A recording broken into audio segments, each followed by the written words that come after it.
about the combination of Luka Doncic and Porzingis? I mean, it's just the type of dynamic duo that you'd want to start off a franchise with. I mean, they're both in their early 20s. They both have incredible skill when they play basketball in terms of passing, dribbling, and shooting. And then, it seems like they have a natural rapport already, having only played a handful of games together. And so, when you look at the league ever since the Golden State Warriors kind of, broke down a little bit this summer, it's wide open. And you look at this Mavericks team and you say if they make smart moves over the next 2, 3, 4 seasons, that they could be in title contender status, which is pretty great considering you just had the best player in franchise history retire. Be able to go right from that into a situation where you feel like there's room to grow is a great job by Dallas Mavericks management. You've been covering the NBA for a while now. Do they remind you of any older tandem possibly at this particular age? Oh, wow, that's a good question. I mean, one of them, his nickname is a unicorn, so there's been no one like Porzingis really, and I don't know if there's been many guys like Doncic. Like he's so big with the point guard skills and the shooting skills, and so no, I think this is kind of unlike any pairing, at least off the top of my mind, that we've seen before. And then obviously you're the main man for the Lakers for ESPN. Thus far, do you see anything where they should possibly need to improve on? Coming into this game against the Mavericks. I mean, they were last in the league in wide open 3-point shots last year, and they addressed that in their offseason, and they added guys like Jared Dudley who just walked by us who can hit open shots. Avery Bradley has been a consistent 3-point shooter in his career. They brought back Caldwell-Pope. They brought in Troy Daniels. But overall, their three-point shooting still isn't where I'd like it to be for them to make a deep playoff run. So that's one area. And then, their bench hasn't been consistent so far. Now, part of that is Rajon Rondo and Kyle Kuzma haven't played yet. But those are two areas. And that could be either just getting everybody in the roles that they're supposed to be in when everyone's healthy, or it could be looking outside and trying to add someone, in the buyout market come March. Do you think that if, obviously, names been floating around, that Jamal Crawford is someone that might, possibly, if given opportunity, could probably help the Lakers? Do you think that would work possibly? Yeah, I mean, certainly Jamal Crawford is a guy who's, Kobe Bryant, his last game of his NBA career was 60 points. Jamal Crawford, if it ends up being his last game, was 50 points, a guy who can still play. In terms of what the Lakers need, and because they already have 15 guys on the roster, and they would basically need to buy out a guy or cut a guy in order to open up a roster spot, I don't think Jamal Crawford's skill set will be what they're looking to fill that role. I think they need more than that. They would need someone with more of a defensive presence, more of a championship medal. I think if it's anyone, it would be someone like Andre Iguodala. But certainly Jamal Crawford, as you look at teams out there, maybe not necessarily the Lakers, but you look at the Philadelphia 76ers, a team that lost some shooting in the offseason with championship aspirations. That's one team that immediately comes to mind as a potential to be a landing spot. And then obviously there's some couple of rookies that are starting to make some noise in Miami. What are your thoughts about those two rookies? Nunn and Hero. I mean, Hero, we started seeing in Summer League, and obviously him being a Kentucky guy, he was in the spotlight already last year. I don't think anybody expected him to have a 18 or 19-point quarter in one of the first 5 games he played as a pro, and so certainly he's been impressive. And then Nunn, you hear about his story, and obviously he had some off-court issues that led to him transferring from Illinois to a smaller school like Oakland.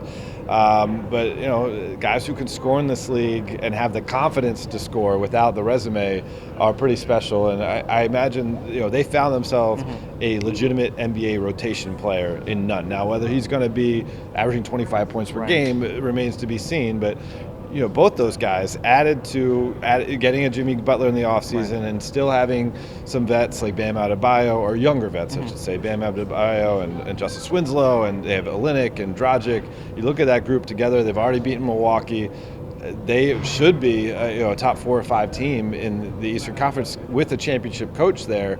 That's not a team I don't think anybody at the top of the conference, or the so-called top of the conference, want to see come playoff time. I know Reggie Miller said he's a diamond in the rough. I mean, would you agree with that? Hero. Yeah, I mean, listen, the game today is all about shooting, and Hero has that in spades. And Deion Waiter's been a pretty good player in this league, and the fact that what they've already seen out of Hero and Nunn they've jumped Waiters in the rotation says a lot about not just what we see as fans or as reporters tuning in to the games, but they have so many off-season workouts and practices where the front office and the coaching staff has seen this for now months, that they feel comfortable enough to give them that role. Is it weird to not see Derrick in uniform? I mean, obviously this is his first year not with the team in the capacity of playing, but as somebody that has covered them as a opposing media member, what are your thoughts about that? Yeah, I mean, this is my, I think, 15th year covering the NBA, and so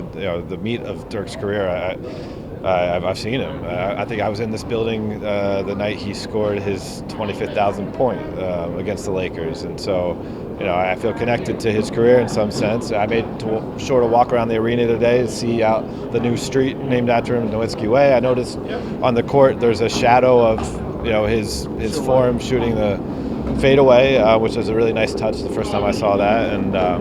I don't think it'd be weird so much as, last year I was at the All-Star game where they honored him, and so I felt like, I got to kind of pay my respects through covering him. But it's the circle of life, and as we started off this interview with, a lot of franchises, the Bulls still haven't recovered from Michael Jordan retiring.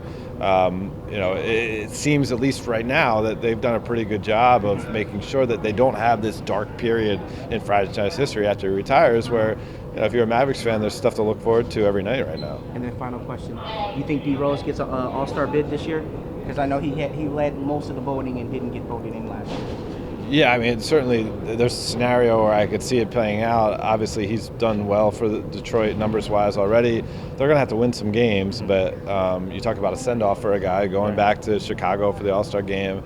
I think it would be a storybook, and I covered him in Cleveland, and I saw what he puts his body through to try to get prepared to play every game after all the injuries he's had, and I respect him on that level, and I hope for his sake that if it does happen, that gives him a bit of peace where he recognizes that, okay, I may be the only MVP to not make the Hall of Fame, and that's my story, but this would be a chance for me to reconnect with the city of Chicago and the fans to embrace what I was still able to do despite some major injuries. That's true.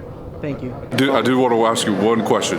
What has it been like being in LA since the rise of covering the Lakers, since the rise of the Clippers, and just covering the team, covering the Lakers, and just the whole scene in LA right now? I think it's kind of been what I've been accustomed to. I've covered the Lakers most of my career covering the NBA. The Clippers are exciting for a reason, but they've been exciting in the past. They were exciting during the Lob City era, and they had future Hall of Famer in Chris Paul, and obviously DeAndre Jordan and Blake Griffin's in their prime.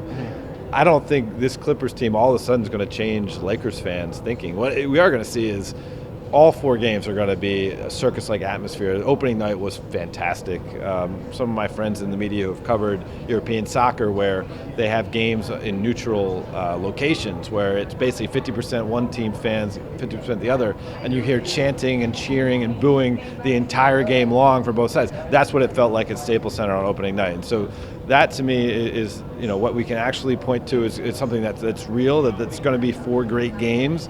If we get a playoff series, it's going to be even greater. But in terms of Lakers fans becoming Clippers fans, or Clippers fans recruiting the next generation of young people as they become fond of the NBA, I'm not ready to go there yet. But 2 really good teams, and with perhaps the best player in the game today historically in LeBron, and the best player in the game today currently in Kawhi Leonard. Thank you. Okay, guys.